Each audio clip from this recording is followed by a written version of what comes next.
అరకు లోయలో రాష్ట్ర స్థాయి కరాటే పోటీలు నిర్వహించడం అభినందనీయమని స్థానిక శాసనసభ్యులు శెట్టి పాల్గొన పేర్కొన్నారు.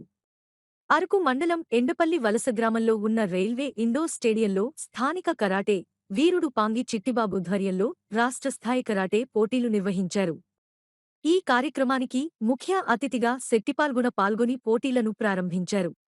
రాష్ట్ర స్థాయి పోటీలో పాల్గొన్న ప్రతి క్రీడాకారుడు ఉత్తమ ప్రతిభను కనబరిచి జయాకేతనం ఎగురవేయాలని తెలిపారు.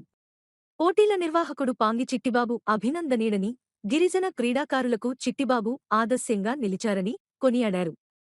జాతీయ అంతర్జాతీయంగా పలు పథకాలు సాధించి మన్యంలో కరాటేను వృద్ధి చేస్తూ క్రీడాకారులకు శిక్షణ అందించడం మంచి పరిమాణం అన్నారు.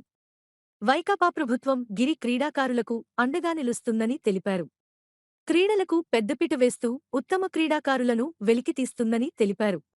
జరిగిన ఈ పోటీల్లో వివిధ జిల్లాల నుండి 150 మంది వరకు క్రీడాకారులు పాల్గొంటున్నట్లు నిర్వాహకులు చిట్టిబాబు తెలిపారు.